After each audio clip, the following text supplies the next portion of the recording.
பொதுவாவே ஒரு குற்றத்துக்கான தண்டனை அப்படிங்கிறது எப்படி குடுப்பாங்க? அவர் செய்த குற்றத்தினுடைய தன்மையை பொறுத்து குறைவான தண்டனையோ, அல்லது அதிகமான தண்டனையோ குடுப்பாங்க. பொதுவாவே எல்லாரும் என்ன சொல்லுவாங்க, "நம்ப ஊர்ல தப்புனா, நீ துபாய்ல இருந்தீன்னா, அங்க நடந்திருக்கிற விஷயமே வேற. அங்க தண்டனைகள் ரொம்ப கடுமையா இருக்கும்பாங்க." அதே மாரி நம்ப ஊர்ல ஏதோ தப்பு நடந்தா, "நீ எல்லாம் மிலிட்டரில இருந்தீன்னா, உன்னைய பெண்ட் எடுத்திருப்பாங்கன்னு" சொல்லுவாங்க. அதே மாரி ஒரு ராணுவ அதிகாரி வந்து பார்த்தீங்கன்னா, ஒரு தவறு செஞ்சிருக்கிறாரு. அவர் செஞ்ச தவறுக்கோசரம் அவர வந்து டிஸ்மிஸ் பண்ணியிருக்கிறாங்க.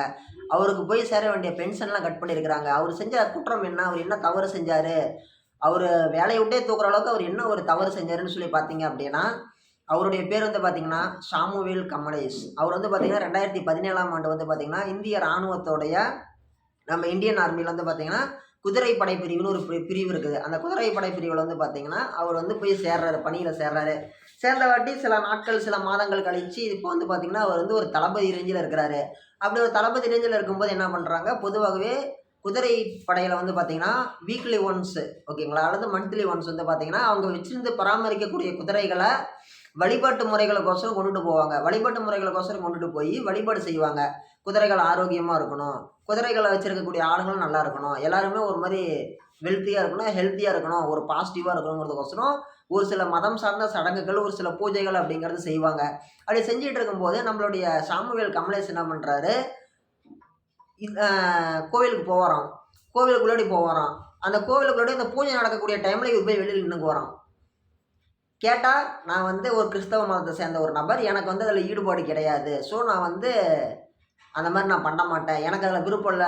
நான் வந்து உங்களுக்கு எதிரா எதுவும் பண்ணல. நான் வரேன். கோயிலுக்குள்ளாடி வரேன். பூஜை நடக்கும்போது நான் அங்க இருக்க மாட்டேன். எனக்கு அதில உடன்பாடு இல்ல. என்ன யாரும் கட்டாயப்படுத்தாதீங்கன்னு" சொல்லியிருக்கிறாரு. ஒரு முறை அல்ல, இருமுறை அல்ல. தொடர்ந்து பல்வேறு முறை இந்த மாரி விஷயமே நடந்துட்டு இருந்திருக்குது.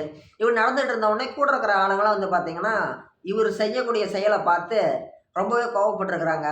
இவரு தளபதியா இருக்கிற ஆளு ரொம்பவே முக்கியமான ஒரு ஆளு, குதிரைப்படையில. அவரு வந்து முக்கியமான இடத்துல வந்து நின்னு இது பண்ணணும். அவரு வந்து ஒரு பரிவட்டம் கட்டுறது, இந்த மாரி ஒரு சில மரியாதைகள ஏத்துக்கணும்.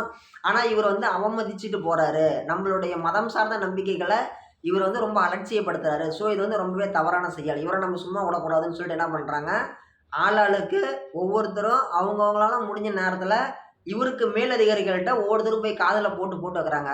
இந்த மாரி சாமுவேல் பண்றது சரியில்ல. சாமுவேல் கமலேஷ் பண்றது சரியில்ல. அவரு வந்து ரொம்பவே ஒரு தவறான விஷயம் பண்றாரு. இது ரொம்பவே நியாயமில்லாத ஒரு விஷயம். இதுக்கு நீங்க தான் ஒரு நல்ல முடிவு குடுக்கணும்னு சொல்லிட்டு இது பண்றாங்க.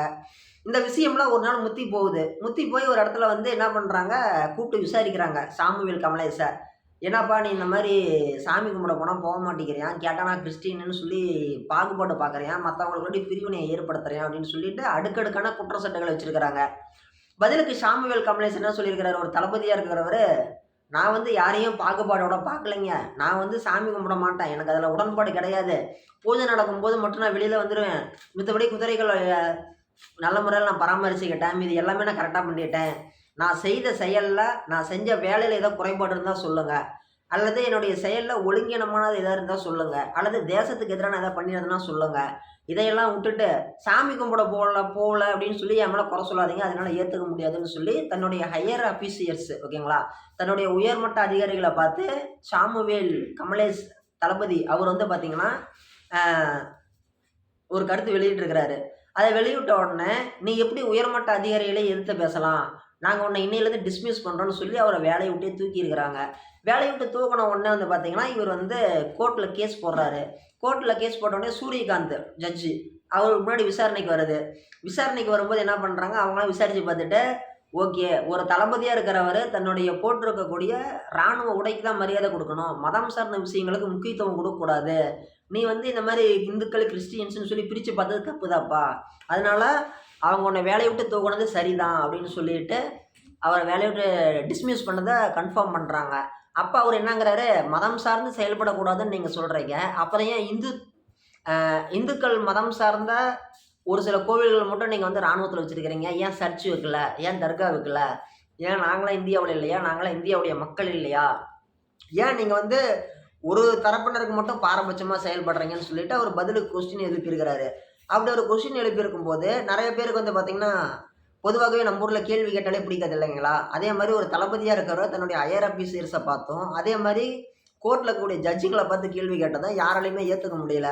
ஸோ, "நீங்க வந்து இந்த மாரி கேட்டது தப்புதாப்பா. உன்னுடைய நாங்க அந்த ஒரு டிஸ்மிஸ் அப்படிங்கிறத நாங்க ஆதரிக்கிறோம். நீ வந்து வேலையை விட்டு உன்னை தூக்கணும் அதான்னு சொல்லி அவரை டிஸ்மிஸ் பண்ணி அனுப்பி விட்டாங்க. இதை வந்து கேட்கறது உங்களுக்கு ஒரு மாதிரி வேடிக்கையாக இருக்கலாம். ஏப்பா கோயிலுக்கு உள்ளாடி சாமி கும்பிட போகலன்னு ஒரு ஆளை வேலையை விட்டு தூக்குவாங்களா அப்படின்னு சொல்லி கேட்டிங்கன்னா தூக்கியிருக்கிறாங்க. நம்ம இந்திய இராணுவத்தில் தூக்கியிருக்கிறாங்க இப்போ சமீபத்தில். இதே 2025 தான். ஃபியூ டேஸ்னால் சில நாட்களுக்குள்ளாடி சாமி கும்பிட்றப்ப அவன் எனக்கு வந்து சாமி கும்பிட வரல அப்படின்னு சொல்லிட்டு அவர் மேலே பணியில் இருக்கும்போது அவர் வந்து வேலை செய்யும்போது இந்த தப்பு பண்ணிக்கிட்டாருன்னு சொல்லி அவரை தூக்கலை. அவர் வேலை செய்யும்போது வந்து இந்த குறைபாடுகள் பண்ணிட்டாருன்னு அவரை வேலையை விட்டு தூக்கலை. சாமி கும்பிட கோயிலுக்குள்ளே வரலன்னு சொல்லி அவரை வேலையை விட்டு தூக்கியிருக்கிறாங்க. இதுவே சாமி மட்டுமே கும்பிட்டுட்டு இருக்கிற ஆளை கூட்டிகிட்டு போய் இராணுவத்தில் வச்சுக்குவாங்களா? வச்சுக்க மாட்டாங்க. பொதுவான காரணம் என்ன சொல்கிறாங்க, இராணுவத்தில் இருக்கிற ஆள் வந்து இராணுவ வீரன் வந்து தன்னுடைய இராணுவ உடைக்கு தான் மதிப்பு கொடுக்கணும், மதம் சார்ந்த விஷயத்துக்கு இம்பார்ட்டன்ஸ் கொடுக்கக்கூடாது. ஸோ அதன் காரணமாக அதன் பொருட்டு நாங்கள் அவரை விட்டு வேலையை விட்டு தூக்கிட்டோம்னு சொல்லி சொல்கிறாங்க. அவர் வெளியில் வந்த வாட்டி உண்மையாலுமே இது ஒரு மிகப்பெரிய ஒரு பேசு பொருளாக மாறி இருக்குது. என்ன பேசு பொருளாக மாறி இருக்குன்னா, இந்த 2025 கூட வந்து பார்த்திங்கன்னா இந்த மாதிரி விஷயம் நடக்குதா? என்ன நடக்குது? சாமி கும்பிட வரலன்னு சொல்லி ஒருத்தர் வேலையை விட்டு தூக்குறதுங்கிறது ஒரு சரியான விஷயமா, ஒரு சரியான முறையா? இதுக்கு கூட இருக்கக்கூடிய மற்ற துணை இராணுவ வீரர்களும் அவங்களால முடிஞ்ச அளவுக்கு மேலதிகாரிகள்கிட்ட போய் இவர் இந்த மாதிரி பண்ணுறாருன்னு கொஞ்சம் கொஞ்சமாக ஆளாளுக்கு கொஞ்சம் கொஞ்சம் கம்ப்ளைண்ட் கொடுத்தானே இது ஒரு மிகப்பெரிய ஒரு பூதாகரமாக மாற்றிவிட்டாங்க. இது ஒரு சரியற்ற செயல், இது ஒரு முறையற்ற செயல்னு சொல்லி நிறைய பேர் அவங்களுடைய கருத்தை முன் வைக்கிறாங்க. பொதுவாகவே நம்மளோட தனிப்பட்ட கருத்து என்னன்னு சொல்லி கேட்டோம்னா, இறை வழிபாடு அப்படிங்கிறது பொதுவாகவே அனைத்து மதம் சார்ந்த விஷயங்கள்லையுமே சொல்லப்பட்டிருக்கிறது. ஒரு பாசிட்டிவாக இருக்கணுங்கிறதுக்கோசரம் தான் அந்த குதிரைகளை வச்சு சாமி கும்பிட்றாங்க. குதிரைகள் ஆரோக்கியமாக இருக்கணும், குதிரைகளை வச்சு மெயின்டெனன்ஸ் பண்ணக்கூடிய சோல்ஜர்ஸ் நல்லா இருக்கணும். ஆக இதெல்லாம் பொருட்டில் வச்சு தான் வந்து பார்த்திங்கன்னா பொருளில் வச்சு தான் வந்து பார்த்திங்கன்னா அவங்க இந்த மாதிரி பூஜை புனஸ்காரங்கள்லாம் அவங்க உருவாக்கியிருக்கிறாங்க. இதுவே வந்து அவர் என்ன சொல்கிறாரு, கமலேஷ் வந்து பார்த்தோம்னா, கமலேஷ் தளபதி என்ன சொல்கிறாரு, நீங்கள் இந்த மாதிரி வந்து இந்து மதம் சார்ந்த கோவில் தானே இருக்குது, ஏன் சர்ச் இல்லைன்னு சொல்லி கேட்டிருக்கிறாரு. பொதுவாகவே வந்து பார்த்தோம்னா இதெல்லாம் ஒரு நோட் பண்ண வேண்டிய ஒரு விஷயம். நோட் பண்ண வேண்டிய விஷயம்னா அவர் கேட்குற கேள்வி வந்து ஓரளவுக்கு நியாயமாக தான் கேட்குறாரு. உதாரணத்துக்கு சொல்ல போனோம் அப்படின்னா, அவர் சாமி கும்பிட வரலன்னு அவரை வேலையை விட்டு தூக்கணவங்க முன்னாடி போயிட்டு நீங்கள் ஏன் இராணுவத்துக்குள்ளோடைய சர்ச் வைக்கலன்னு நம்ம கேட்க முடியாது. சாமி கும்பிடலங்கிறதே ஒரு காரணமாக வச்சு வேலையை விட்டு தூக்கியிருக்கிறாங்க அப்படின்னா உண்மையாலுமே இது ஒரு வித்தியாசமான ஒரு நடைமுறையில் நடந்திருக்குதுன்னு தான் நம்ம சொல்லணும். எங்கேயா யாராச்சும் ஒருத்தர் தப்பு பண்ணாங்க அப்படின்னா வேலையை விட்டு நிறுத்தலாம். அதெல்லாம் விட்டுட்டு இப்போ உதாரணத்துக்கு நம்ம ஊருக்குள்ளாடி ஒரு கம்பெனி இருக்குது, கம்பெனிக்குள்ளாடி பூஜை பண்ணுறாங்க. பூஜை பண்ணும்போது ஆஃபீஸில் ஹச்ஆர் ஒருத்தர் இருக்கிறாரு. ஹச்ஆர் வந்து ஒரு கடவுள் நம்பிக்கை இல்லாத ஒரு நாத்திகவாதினே வச்சுக்கலாம். ஓகேங்களா? ஒரு நாத்திகவாதி, கடவுள் நம்பிக்கை இல்லாத ஆள். ஒரு ஆயுத பூஜை கொண்டாடுறாங்க. ஆயுத பூஜை கொண்டாடும் போது வந்து இவர் வந்து கலந்துக்கலங்கிறாரு ஹச்ஆர். உடனே என்னங்கிறாங்க, நீ வந்து எங்களுக்கு எதிராக செயல்படுற அப்படின்னு சொல்லி உடனே நாங்கள் வேலையை விட்டு தூக்குறோன்னு சொல்லி ஓனர் வந்து பார்த்திங்கன்னா ஹச்ஆரை வேலையை விட்டு நிறுத்துறாரு. அப்படின்னா ஊருக்குள்ள இருக்கிற மற்றவங்களாம் என்ன சொல்லுவாங்க, ஐயோ சாமி கும்பிட வரலங்கிறதுக்கோசரம் அந்த வேலையை விட்டு நிறுத்துறேன் அப்படிங்கிறதெல்லாம் நியாயமாயா? இதெல்லாம் அடுக்குமா? இதெல்லாம் ஒரு காரணமா? அந்த ஆள் ஏதோ தவறு செஞ்சானா வேலையை விட்டு நிறுத்து, அல்லது அந்த ஆள் வேலையை சரியாக செய்யலைன்னா அவனை வேலையை விட்டு நிறுத்து. சாமி கும்பிட வரலன்னு சொல்லி வேலையை விட்டு நிறுத்துறாங்கிறீங்களே, இதெல்லாம் ஒரு முறையா? இதெல்லாம் சரியா? இது யாராவது ஏற்றுக்குவாங்களான்னு சொல்லி கேட்பாங்களா, கேட்க மாட்டாங்களா? இதுக்கு அந்த ஆள் பதிலுக்கு வந்து கோர்ட்டில் போய் கேஸ் போடுறாரு அவர் ஹச்ஆர். இந்த மாதிரி நான் சாமி கும்பிட வரலன்னு அவர் என்னை வேலையை விட்டு நிறுத்தி விட்டாருன்ட்டு. அப்போ அந்த கோர்ட் என்ன பண்ணுறது, இல்லை சாமி கும்பிட்றதுல நீங்கள் வந்து இந்த மாதிரி பண்ணிருக்கக்கூடாது, நீங்கள் வந்து செஞ்சது தப்பு தான் சொல்லி கோர்ட்டும் அந்த ஹச்ஆரை வந்து வேலையை விட்டு நீக்கினது சரிதான்னு சொல்லி உத்தரவு கொடுக்குது. அப்படின்னா அதை நீங்கள் எப்படி பார்ப்பீங்க? நம்ம பார்க்கும்போது அது ஒரு தப்புன்னு தானே சொல்லுவோம். இல்லையா இதெல்லாம் ஒரு காரணமா? சாமி கும்பிட வரலைன்னா வேலையை விட்டு நிறுத்துவாங்களா அப்படின்னு நம்ம தோணுமா தோணாதா? அதே விஷயந்தான் இந்த இடத்துலையும் நடந்திருக்குது. ஓகேங்களா? இதை யாரும் மறுக்கிறதுக்கு இல்லை. இராணுவத்தில் இருக்கக்கூடிய ஒரு நபராக இருந்தாலுமே தவறு செஞ்சார் அப்படின்னா அவர் செஞ்ச குற்றத்தினுடைய தன்மையை பொறுத்து அவருக்கான தண்டனைகள் அப்படிங்கிறது வழங்கப்படும். தண்டனை அப்படிங்கிறது எந்த அளவுக்கு வழங்கப்படும், அவர் செய்த குற்றத்தின் தன்மையை பொறுத்து குறைவான தண்டனையோ அல்லது அதிகமான தண்டனையோ வழங்கப்படும். இதுக்கு வந்து பார்த்திங்கன்னா நம்ம ட்ரில் பரேட் எடுக்கும்போது கூட சொல்லுவாங்க, அவர் தூங்கிட்டாங்க அல்லது பரேடுக்கு கரெக்டாக இது பண்ணல அப்படின்னா, கரெக்டாக பர்ஃபார்மன்ஸ் பண்ணலைன்னா 10 ரவுண்டு நீ வந்து சுற்றி வரணும், 100 புஷ்அப்ஸ் எடுக்கணும், அப்புறமேட்டு வந்து நிறையா கடினமான தண்டனைகள்லாம் கொடுப்பாங்க. அந்த மாதிரி கூட அவர் கொடுத்துருக்கலாம்.